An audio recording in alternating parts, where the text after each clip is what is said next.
Hi, so I thought I'd make this video because I've been answering the same kinds of questions time and time again, and I basically hate writing. So if I can just look at that video, that's great by me because it saves me an awful lot of writing. Now we've been doing a whole series of videos lately on these things. These things are thrown away in the ton, and at the moment they're not properly recycled. Actually, they're just skipped. There is a growing number of options to recycle them, but it's still not really happening. So this series of videos has actually been about upcycling LCDs and the components of an LCD. Nothing to do with solar. The solar idea is a possibility of what we can use the Fresnel lens for, and there's a ton of research showing the Fresnel lenses can be done in that. But a lot of people have been writing things like, oh, you could do it better if you did this. Well, I mean, that's really true. If I had tens of thousands of pounds to spend on a solar tracking system, then I probably wouldn't be ripping open LCDs to try to see if the Fresnel lens will give me a better performance than the setup that I've already got. 100% true, I wouldn't do that. But that's not the point of it. The point of it is to see what we can do with this kind of stuff, rather than throwing it away. Now, a lot of people write to me saying that they haven't got money to do this and haven't got money to do that, and I really appreciate that. Times are tough. If you don't have a couple of £100,000 to spend here and tens of thousands of pounds to spend there, and you hunt around and find some of this stuff, there is a possibility of you being able to do something.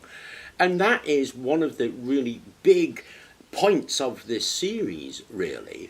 So point one is the series is all about upcycling, getting benefit from trash we would throw away. Point two is about minimum expenditure, not spending a whole lot of money on the latest thing, but what can we squeeze from something that costs us nothing. So solar tracking systems are more efficient, that's very true, they are more efficient, but they're also more expensive. If you don't have the money to spend on it but want an improvement in efficiency, you're going to have to look around. If you look around, it's amazing what you can find just by the things that we are actually throwing away.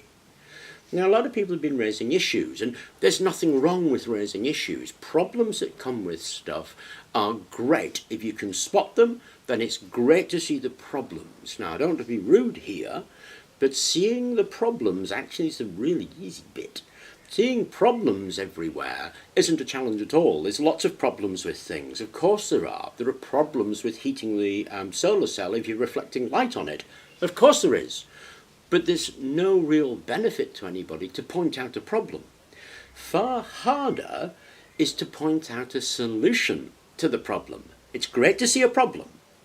It's better to see a solution to that problem and share it. That has real benefit. Pointing out a problem doesn't really have benefit. Pointing out a solution to a problem and suggesting ways that we might overcome that at minimum cost, that's a massive help. So if people are looking at this and think, oh, hey, there's a problem with that. Yes, there's a problem with it.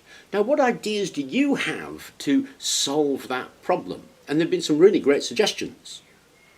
One thing that actually I find a little disappointing, in fact, is I give pointers to things that should be followed up and watched and thought about. And it's obvious sometimes from the responses that I get that that hasn't been done. So let's take that heat problem, for instance. There's been some great suggestions on that. Ozturk gave a fantastic one. I've yet to try it, but it looks really promising. And his suggestion was to spray it with water. Really simple. I mean, all we've got to do is put a copper pipe above the thing, a few pinholes in, it'll spray some water on. Now, Ozturk reckons that will help with the reflection. It will evaporate and help with the cooling, and because the whole thing's plastic, obviously, it's not going to rot it. If we turn that pressure up a bit, it would also clean the system, which is great. So he made a great suggestion that I'm going to try because I thought it was just fantastic. Somebody else made a suggestion, I apologise because the name has escaped me, so I really do apologise, suggesting we put cooling fins on the back with copper pipes in the cooling pins. Another great suggestion. This is the kind of stuff that I like.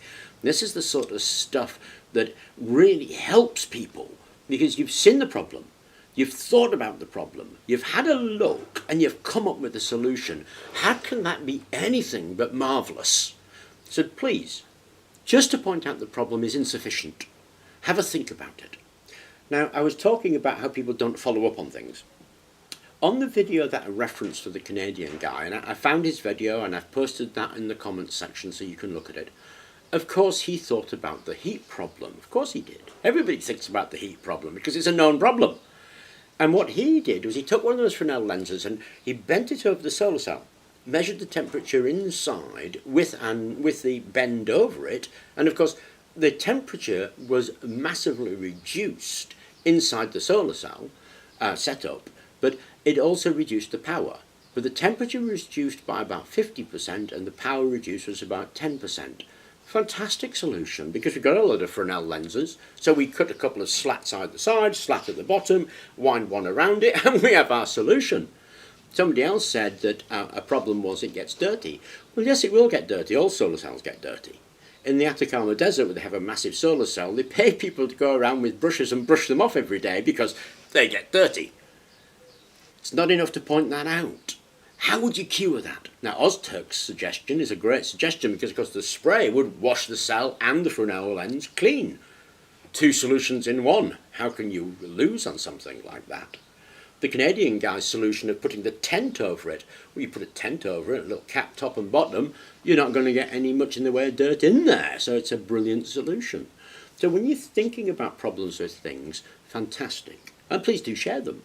But if you could, it would be great if you also had to think about the solutions, because the solutions are really what's helpful to people, not just highlighting the problem. So there's a number of points that I wanted to make that I felt I was making again and again and again. And there's one final point.